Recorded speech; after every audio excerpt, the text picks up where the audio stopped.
하나님의 말씀 봅니다. 여호수아서 제2장 우리 1절부터 7절에 있는 말씀까지 말씀을 교독하겠습니다. 2장 1절부터 7절입니다. 눈의 아들 여호수아가 시딤에서 두 사람을 정탐꾼으로 보내며 이르되 가서 그 땅과 여리고를 엿보라 하매 그들이 가서 라합이라 하는 기생의 집에 들어가 거기서 유숙하더니 보소서 이 마음에 이스라엘 자손 중 몇 사람이 이 땅을 정탐하러 이리로 들어왔나이다. 여리고 왕이 라합에게 사람을 보내어 이르되 내게로 와서 내 집에 들어간 이 사람들을 끌어내라. 그들은 이 온 땅을 정탐하러 왔느니라. 그 두 사람을 이미 숨긴지라. 이르되 과연 이 사람들이 내게 왔었으나 그들이 어디에서 왔는지 나는 알지 못하였고 그 사람들이 어두워 성문을 닫을 때쯤 되어 나갔으니 어디로 갔는지 내가 알지 못하나 급히 따라가면 그리하면 그들을 따라 잡으리라 하였으나 그가 이미 그들을 이끌고 지붕에 올라가서 그 지붕에 버려놓은 상태에 숨겼더라. 그 사람들은 요단 나루터까지 그들을 쫓아갔고 그들을 뒤쫓는 자들이 나가자 곧 성문을 닫았더라. 아멘. 자, 정탐꾼을 이제 여호수아가 3일 후에 이제 요단을 건널 것을 준비했고 그 다음에 정탐꾼을 보냈습니다. 자, 정탐꾼을 보내서 그 정탐꾼을 보낸 사람들이 그 여리고 성의 마지막 성문 성벽에 있는 기생 라합의 집에 들어가게 됩니다. 오늘 본문에 있는 말씀처럼 그 시딤이니까 아직 요단을 건너기 전이고 그리고 전에서 사람들을 보내서 정탐꾼으로 하여금 엿보게 합니다. 근데 거기에 보면은 우리가 1절에 보면은 유숙하더니 거기에 들어가서 유숙하더니라고 하는 이 사카보라는 말이 눕다 이런 말입니다. 그러니까 그 집 안에 들어가서 눕다. 근데 여기에는 이 단어 속에는 조금 성적인 표현도 같이 되어져 있는 겁니다. 그러면은 이 지금 정탐꾼들이 이 시딤에서 와서 이 여리고를 엿볼 때에 이 기생 라합의 집에 들어갔으니까 아마 사람들에게끔 모르게끔 다른 사람들이 모르게끔 아마 그런 삶의 모습을 아마 취하였던 것 같습니다. 유숙하다라는 단어가 그런 의미도 포함되어 있으니까. 그러니까 기생 라합의 집에 들어가서 그냥 보통 사람인 것처럼 유대인 그 히브리인이 아닌 것처럼 아마 이렇게 행동을 했던 것 같습니다. 자, 그래서 그렇게 들어가 유숙하면서 그걸 보니까 아무래도 시험하는 자들이 가만히 있겠어요. 2절, 3절에 보니까 어떤 사람이 여리고 왕에게 말하는 겁니다. 밤에 이스라엘 자손 중 몇 사람이 이 땅에 들어왔다. 그런 정보가 있다. 그래서 그 정보를 들은 왕은 당연히 그 사람들이 유숙할 수 있는 곳 하면은 그 당시 여리고성이라고 하는 크지는 않지만 그 성에 기생이 있을 정도니까 아마 많은 사람들이 와서 머물렀고 아마 많은 나그네들이 와서 찾는 집이 아마 이 기생 라합의 집이 아니었나. 그래서 그 집을 보니까 그 사람들이 들어와서 기생 라합의 집에 있는 것 같다. 뭐 이런 거죠. 그래서 여리고 왕이 라합에게 보내어 사람을 보냈습니다. 그리고 내 집에 들어간 그 사람들을 끌어내라. 그들이 온 땅을 정탐하러 왔다. 아마 히브리인들의 이야기가 아마 지금 이 가나안 땅, 요단강 가나안 땅에 아마 울려 퍼졌던 것 같습니다. 아마 그 이야기는 이제 앞으로 내일이나 모레 보겠지만 그 이야기는 그들로 하여금 간담이 서늘하게 만드는 이야기예요. 그래서 그들로 하여금 히브리인이 들어왔다는 것 자체를 두려워하게 하는. 그래서 그들로 하여금 믿음을 갖는 것보다는 두려움으로 방어하기 위한 그런 모습이죠. 그래서 이 온 땅에 정탐하러 왔으니 이 사람들 내놔라. 여러분, 우리가 하나님을 의지하고 제가 하루하루를 살아가는데 그 하루하루 삶의 모습을 저는 이렇게 생각합니다. 지금 어제도 카톡이 하나 왔는데 그 이승준 목사님이라고 IT 선교하시는 분입니다.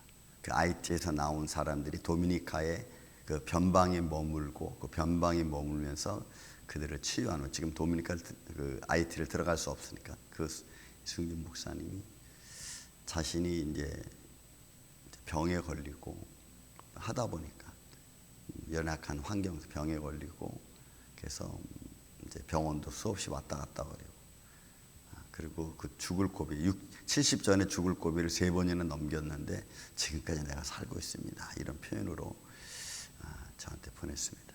제가 이제 이런 말을 썼습니다. 저는 내가 생명이 있고 생명으로 살아간다고 하는 것은, 옛날에는 그런 의미 저런 의미 잘 몰랐지만 지금 와서 돌이켜보면 내가 생명을 갖고 살고 있다는 것은 아직도 내가 하나님의 일 할 것이 나한테 있다라고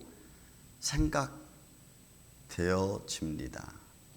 저는 생명이 지금 내가 살고 있다는 것은 아직도 내가 할 일이 있기 때문에 하나님이 나를 지금 살려두고 있지 않나, 저는 이렇게 생각합니다. 그래서 저는 생명이라는 것을 아직도 내가 할 일이 남아있다라고 하는 것으로 생각을 하고 있습니다 라고 하면서 글을 보냈습니다. 여러분, 우리는 그런 것 같아요. 과거에는 이런 생명의 의미를 잘 몰랐죠. 근데 시간이 지나면서 나이가 들어가면서 하나님을 더 깊이 알다 보니까 생명이라는 것은 결국 하나님의 영광을 위해서 존재하는 것이라고 생각하게 됩니다. 물론 세상의 즐거움과 세상에 해야 될 일도 있지만, 그러나 그런 것들도 내가 하나님 앞에 영광을 돌리는 일의 한 파트죠. 진짜 중요한 파트는 그 생활 속에서 하나님의 영광을 위해서 내가 하는 것들입니다. 여러분, 지금 이 정탐꾼들이 기생 라합의 집에 들어가서 유숙합니다. 삶의 생활은 어떻든 사람들이 내가 히브리라는 것을 모르게 하려고 기생 라합의 집에 들어갔고, 그 기생 라합의 집에 들어가서 어떤 생활을 했는지 그거는 잠정적이죠. 그러나 중요한 것은 그들이 지금 하고 있는 일입니다.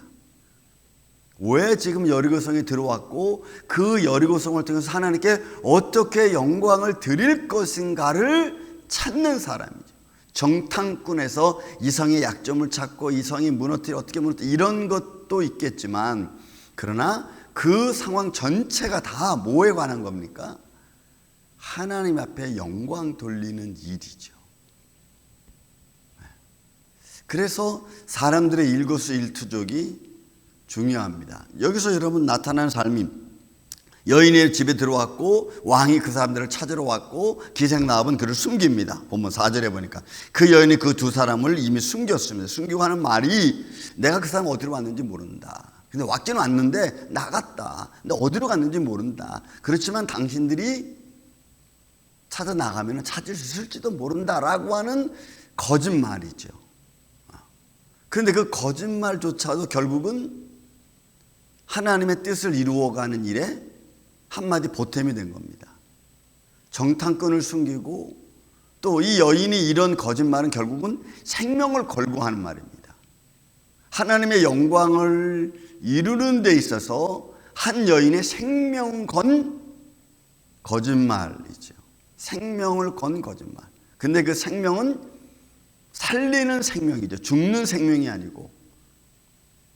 그러니까 우리는 하나님의 뜻을 이루어감에 있어서 생명을 걸 일들이 한두 건이 아닐 겁니다.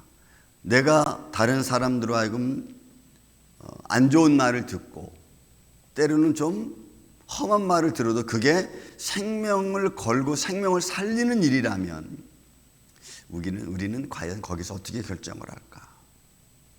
근데 지금 여인은, 이 기생 라합의 여인은 생명을 건 겁니다. 그 생명을 건 이야기가 이런 5절 6절에 나오는 거죠. 왜냐하면 거짓말을 시켰고 그 다음에 지붕에 올라가서 사람들을 숨겼죠.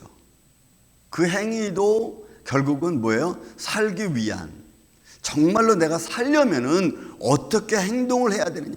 그러니까 내가 지금 살아있는 삶의 환경에서 이것을 내가 내 생명을 존중하고 내 생명이 정말 살 수 있는 길이 어떤 길이냐는 거죠. 그럼 그 현실을 벗어나는 일을 해야 되는 거죠. 그러면 그 마땅히 멸망당할 장소에서 벗어나려면 그 벗어나는 행위가 우리가 보기에는 거짓말인데, 근데 하나님 편에서 보면 그건 거짓말이 또 아닌 거예요. 그래서 우리가 이런 상황의 입장을 어떻게 볼 것인가. 그러니까 결국은 생명을 살리는 위한 싸움은 그거는 영적인 싸움이기도 하고 육적인 싸움이기도 한 것입니다. 예를 들어 여러분들이 자손의 이웃들하고 싸웁니다. 야, 교회 가라 마라, 예수님 믿어라 마라, 막 싸웁니다. 지금은 그 상황에서는 싸우고 언성을 높이고 막 이러는 것 같지만, 그러나 종국에는 그것은 너를 살리는 일이고 나를 살리는 일이 아니냐, 이렇게 되는 거죠. 그거 가지고 뭐 미움이 싹 터서 막 결별하고 뭐 이런 게 아니고, 결국은 영혼을 살리기 위한 일들을 우리는 어떻게 보면 언성을 높이면서까지도 해야 될 상황이 될 수 있다고 하는 겁니다. 그럼 여러분, 저도 뭐 자녀들하고 얘기합니다. 너 예수님 믿는 거 똑바로 믿어라. 자세를 똑바로 해라. 뭐 하나님 앞에 예의를 갖춰라. 하나님 찾아가는데 예의를 갖춰라. 뭐 이런 등등등 이야기면 애들한테는 잔소리같이 들리지만, 내가 하나님 앞에 바른 자의 삶의 모습으로 나아가서 예배하고 섬기는 자의 모습을 가져라라고 하는 거죠. 그런 여러분, 이 상황은 멸망할 도시에 관하여 거짓말한다기보다는 앞으로 살기 위한 방향을 찾아가는 거라고 우리는 보는 것이 훨씬 더 낫겠죠. 멸망할 도시에서 솔직하다고 해서 그 멸망을 당해버리는 것보다는 멸망의 도시를 떠나기 위한 하나의 삶의 방책.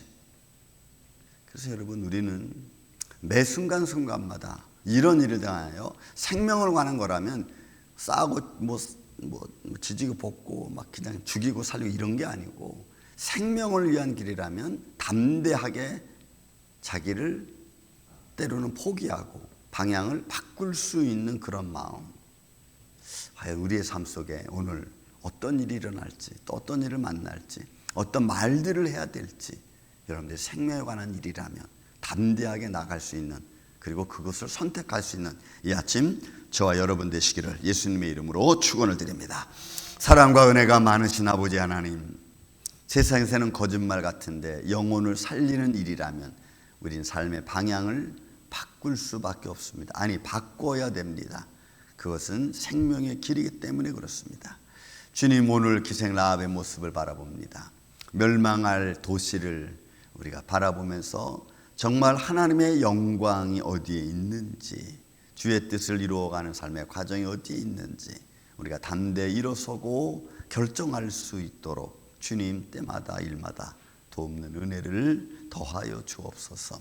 주님의 몸된 계를 기억하여 주시고 예배하며 찬양하며 주님께 묵묵히 자리를 지켜가는 성도들의 삶에 주님이 축복하여 주셔서 저들의 발걸음이 하나님의 영광이 되고, 저들의 자리가 하나님의 기쁨이 되고, 저들의 삶에 예배하는 모습들이 저들의 삶을 형통케 하는 일들이 되게 하여 주옵소서.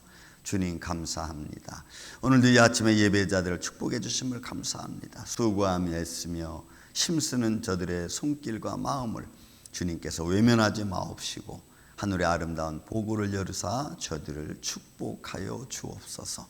오늘도 이 아침 이 한날 주님의 손길이 우리와 함께하여 주시옵기를 원하오며 사랑이 많으신 예수님의 이름으로 기도하옵나이다. 아멘. 하늘의